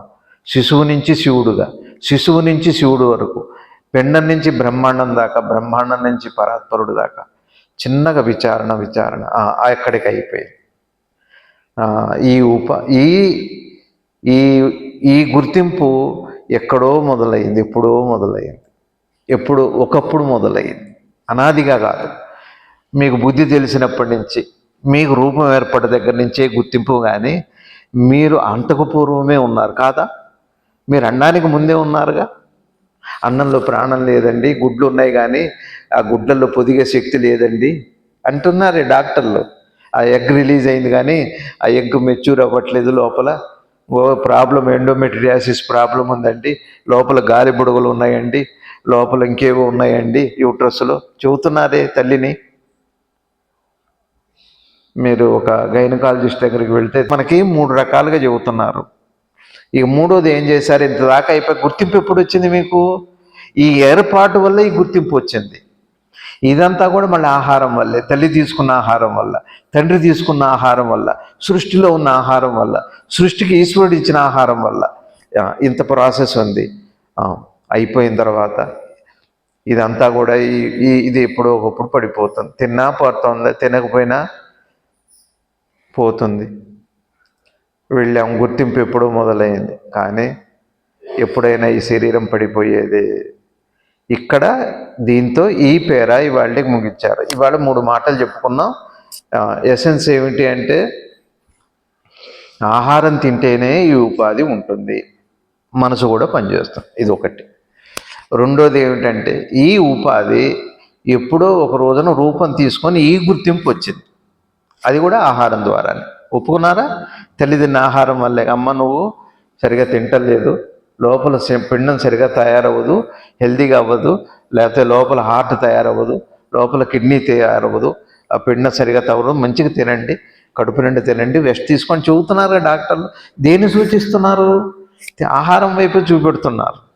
శ్రీ నిసర్గదత్త మహారాజు కూడా ఆహారం వైపే చెబుతున్నారు. ఆహారమే నీ తత్వము అని చెబుతున్నారు. తత్వము అంటే మనసు ప్లస్ శరీరం కూడా, స్థూల సూక్ష్మాలు 2 ఆహారమే. అన్నం మెతుకు ద్వారా వచ్చే తండ్రి వీర్యం ద్వారా వచ్చేది కూడా మన సూక్ష్మాంశంలోనే అయిందా? ఇది ఒక పార్ట్. రెండో పార్ట్ ఏమిటి అంటే, నేను తింటూ ఉన్నప్పటికీ కూడా ఏదో ఒక రోజున ఇది చిన్నగా కృషిస్తూ చిన్నగా ఈ ఉపాధి, ఈ గుర్తింపు, నువ్వు గుర్తింపు అని అంటున్నావే, ఒకటేమో పేరు, పలానా వారు కీర్తివంతుడు, కీర్తిశేషులు, అది ఒక గుర్తింపు మనసుకి. శరీరానికి ఒక గుర్తింపు. పడిపోదా? ఇప్పుడు ఎవరిని ఎంతకాలం అనుకుంటున్నాం? కాలగర్భంలో ఎంతో చరిత్ర ముగిసిపోయింది. అట్లానే ఈ గుర్తింపు కూడా పోతుంది అంటూ ఎట్లా ఈ ఉపాధి ఏర్పడిందో అని ప్రశ్నిస్తూ లోపలికి వెళ్ళి అయిన తర్వాత, ఇది ఎప్పటికైనా ఒక స్పృహ కలిగి ఉండాలి మనందరం కూడా. ఏమిటి అంటే, ఈ శరీరం పడిపోయేదే, ఉపాధి పడిపోయేదే. ఎందుకు చివరిలో శ్రీ నిసర్గదత్త మహారాజు ఒక మాట ఏమన్నారంటే, ఏమైనప్పటికీ అనే మాట ఎందుకు అన్నారు అంటే, నువ్వు ఇది విచారం చేసినా, నువ్వు ఇది చేయకపోయినా, నువ్వు తెలుసుకున్నా, నువ్వు తెలుసుకోకపోయినా శరీరం అయితే పడుతుంది. అవునా? సరే, కాబట్టి ఇది శాశ్వతమైనది కాదు అని గుర్తింపు పెట్టుకున్నప్పుడు, అప్పుడు మనకి అసలు ఏమిటి, ఈ శరీరతత్వం ఏమిటి అని ముందు ప్రశ్న. ఈ ఉపాధి ఎప్పుడు ఏర్పడింది, ఈ గుర్తింపు ఏర్పడింది అన్న రెండో ఆలోచన అప్పుడు వస్తుంది. ఇది నిలబడదు అని తెలిస్తేనే దాని గురించి పూర్వ ప్రశ్న వస్తుంది. అప్పుడు దాని గురించి పూర్వ ప్రశ్న అంటే, ఇప్పుడు ఇవాళ శ్రీ నిసర్గదత్త మహారాజు ఈ బోధలో చివరి నుంచి ముందుకే వెళ్ళిపోతే మీకు ఇది పరిపూర్ణం అవుతుంది. ఫస్ట్ ఎప్పుడైనా పోయేవాళ్ళమే అన్న డైలాగ్తో మొదలైతే అసలు ఎప్పుడు ఏర్పడింది అనేది రెండోది వస్తే, మొదటిది అసలు దీనివల్ల నిలబడదే అని తెలుస్తుంటే ఇవాళ సారాంశము ఇది అయిపోతుంది. అందుకనే వినండి బాగా. బాగా వినాలి, మంచి సాంగత్యం ఉండాలి. ఉంటాయండి, ఆస్తులు ఉంటాయి, పాస్తులు ఉంటాయి. ఇప్పుడు నాకు అమెరికా నుంచి ఫోన్లు వస్తుంటాయి, చాలామంది పాపం కుటుంబ పిల్లలేమో ఎవరికి వాళ్ళు ఇండివిజువల్గా ఉంటున్నారండి, వాళ్ళుగా ఉంటున్నారు, మాతో ఉండట్లేదు, వాళ్ళ ఉంటారు అంతే. అక్కడ అట్లనే ఉంది, ఎవరు వాళ్ళ బతుకులు వాళ్ళు బతుకుతున్నారు. ఆ వాతావరణం అట్లాంటిది, ఆహారం అట్లాంటిది, అవి అట్లనే ఉంటాయి. అందుకని చెప్పిందే చెబుతున్నారు కదా వినకపోవటం, మళ్ళీ వినాల్సి వస్తుంది. వినటమే నేర్చుకోవాలి. గురువుగారు చెప్పినట్టుగా బోధలో వినటం అర్థం కావాలి. ఇప్పుడు మనకంతా ఇది తేలిక అంటున్నాగా, దాన్ని ఆచరించి చూడాలి. ఏది తేలిక ముందు దాంతోనే మొదలు పెట్టాలి. ఇవాళ నుంచి 5ంటికి లేద్దాం, అది ఏ రోజైనా సరే, పండగైనా పబ్బమైనా కష్టమైనా ఏదైనా అట్లనే. గురువుగారికి అనారోగ్యంలో కూడా అలానే ఉన్నారు. జ్ఞానులంతా రమణ భగవాన్ అలానే ఉన్నారు. ఒక జ్ఞానితో జీవించటం, సహజీవనం చేయటం అదృష్టం అండి. ఎంతో పూర్వపుణ్యం ఉంటేనే సద్గురువులతో కలిసి తిరిగే అదృష్టం ఉంటుంది. వాళ్ళు మామూలు మాటలే చెబుతారు, మామూలు మాటలైనా ఎంతో ఆనందదాయక. గురువుగారితో నా గడిపిన ఒక్కొక్క మాట, ఒక మామూలు మాట కూడా ఎంతో బోధగా ఉంది. ఒక జోకైనా సరే గురువుగారు అట్లా వినాలండి, బాగా వినాలి. విన్నామని వినకపోవటం, వినం కాబట్టి వినకపోవటం, ఇవే కాదు. వినటం వినటం వినటం. నేను బాగా ఎదగాలి అంటే మాత్రం ఎదగాలి, ఇవన్నీ అర్థం కావాల్సిందే. మన జీవనంలో వదులుకోదగ్గవి తేలిక అంటున్నావే, ముందు వాటిని తేలిక చేస్తే అసలు కష్టమైందాన్ని నువ్వు తేలిక చేయొద్దు, కష్టం చేయొద్దు, అదే వస్తుంది అని. ఏమో నా ఈ ఉపాధి అభిప్రాయం అది. మీ అందరికీ నమస్కారం. అందరికీ నమస్కారం. Thank you. కార్తీక మాసం కూడా అయిపోవచ్చింది, బాగుంది. మంచి మాటలు వినండి. మంచి మాట వినటానికి ఎంత దూరమైనా వెళ్ళాలంటారు జిన్నూరు నాన్నగారు. పెద్దలందరూ అదే చెబుతున్నారు. ఎంత దూరమైన మంచి సహవాసం, నీ కష్టమైన వదిలిపెట్టకూడదు. ఇప్పుడు పచ్చం చాలా కష్టం, శరీరాన్ని జబ్బు చేసేవి చాలా ఇష్టంగా తినబుద్ధి అవుతుంది. పచ్చం చాలా కష్టం, కానీ పచ్చమే ఆరోగ్యాన్ని ఇస్తుంది. ఆహారంలో చేదుగా ఉంటుంది మందు, కానీ ఆరోగ్యాన్ని ఇచ్చేది అదే. తీయగా ఉంటుంది మరి ఆహారం, కానీ జబ్బునిచ్చేది అది. అందుకనే నీకు మంచి చెప్పేవాడు కొద్దిగా దూరం అవుతావు, దాన్ని దాటాలి. ఏది తేలికో దాంతోనే సంబంధం పెట్టుకోవాలి. కష్టమైనా బాగుపడాలంటే వాళ్ళతో సంబంధం పెట్టుకోవాలి. మంచి మాట మంచి మాట మంచి మాట వింటూనే ఉండాలి. వినటం అనేది పెద్ద వరం, అది సాధకుడికి వరం. అది ఇది విన్నాం కదా, మళ్ళీ వినండి. ఏం పోయింది, వింటే ఏ నష్టం ఏంటి? నాకు తెలుసు అని అనుకుంటున్నారంటే అది అయిపోయింది, అడ్డైపోయింది. అప్పటికి నీ ముందు నుంచి, నీ చెవుల ముందు నుంచి, నీ హృదయంలోకి చాలా విషయాలు వెళ్ళిపోతున్నాయి. చాలా విషయాలు మన ముందు నుంచి వెళ్తుంటాయి. అర్థమవుతుందా? నమస్కారం.